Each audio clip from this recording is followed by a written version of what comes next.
I thought about just writing a post, but then it was getting long, so I thought I'd just make a little video because I get lots of questions when I post about my siblings that I found a few years ago.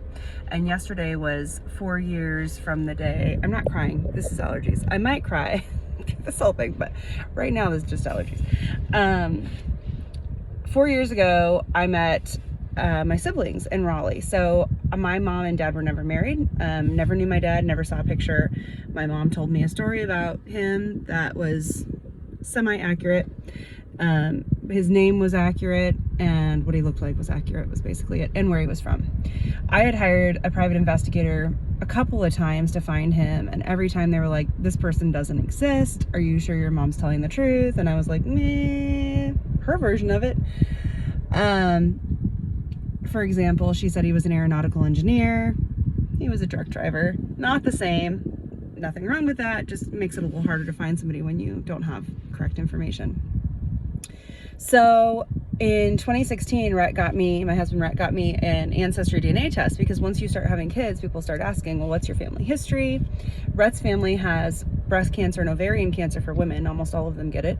And I started thinking, like, what if that's my dad's family? Like, I should know that, because I operate under the assumption we don't have those genes. And I mean, that's a life and death thing if you don't catch it early enough.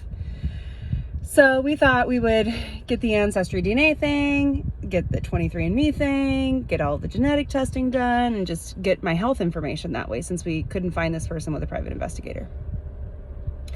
And early January, probably like January 6th, I got an email with my results, and 2 second and first cousins popped up, which is a really close relative. And it means that it could either be my cousin or my dad's cousin. And their last names were Bishop, which is my dad's last name that my mom told me. My mom told me my dad was John Robert Bishop. And my stomach just dropped. I was like, what? Because I had started to believe, like, the story's probably totally not true. Like, who knows what the story is? But this was like, oh, I could find my dad.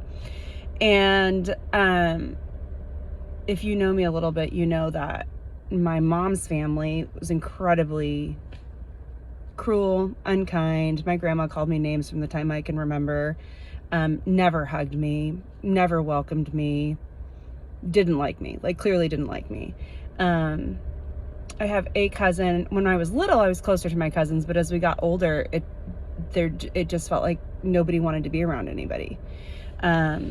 With the exception of my one cousin who we're not close, but we talk to each other. So it was all very just painful. Like, nobody liked each other. Family gatherings were all yelling and screaming, and just lots of unhealth. And so I assumed, like, that's how my family was, and that if my mom was attracted to somebody, he was probably like that too. So I'd kind of just decided, like, do I really need more of that, or can I just build my own family? So anyway, get this email. It has Bishop in it. I look at Rhett, I'm like, we could find my dad. And he's like, yeah, that's the whole point of this. And I just hadn't even thought it was a possibility. I just thought, I just needed my health information, blah, blah, blah.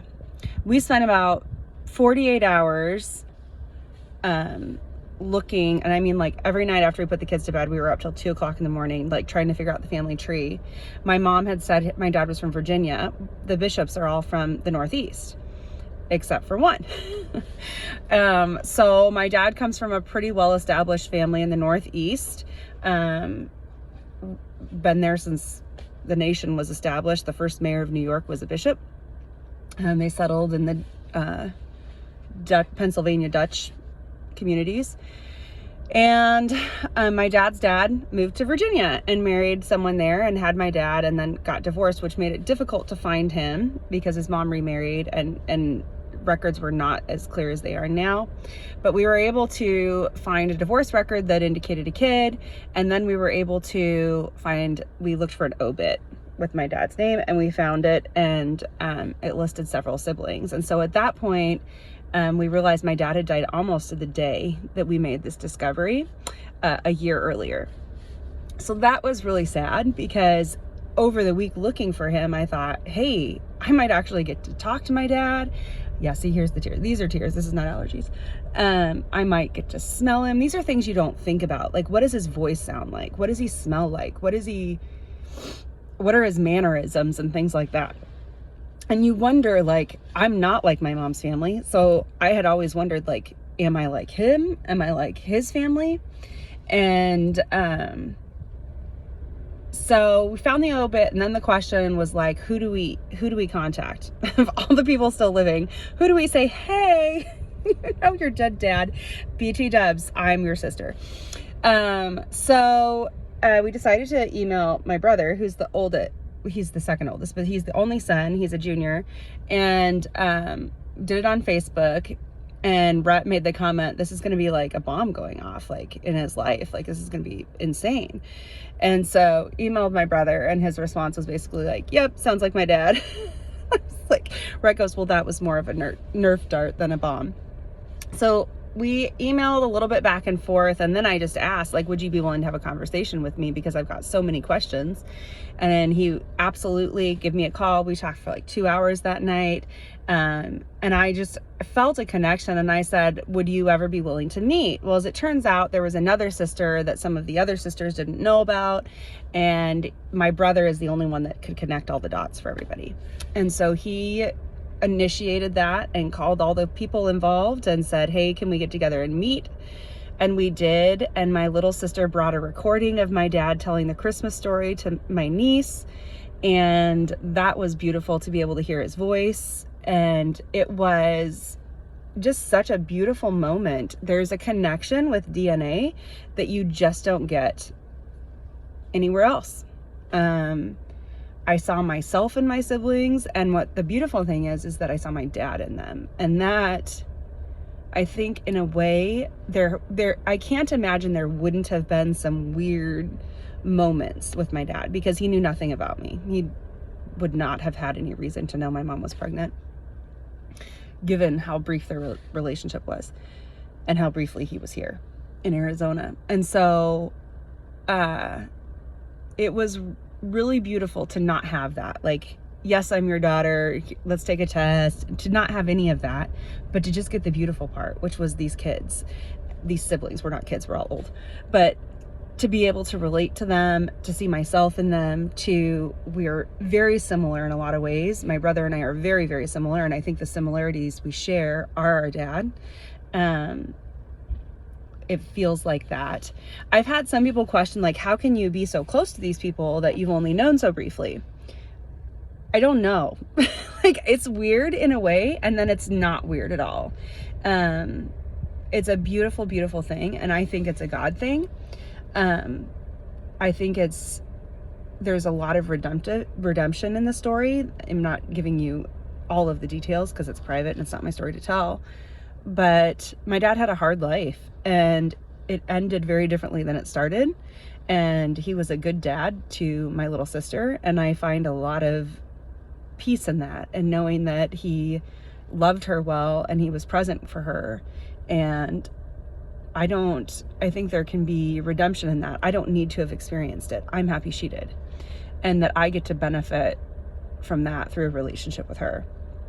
And so, long story longer, today is 4 years from the day we met in Raleigh, and my brother and I were just talking yesterday that it feels like it's been way longer than that. The connection is especially between my brother and I. We talk weekly. I talk to my other siblings, but not that often.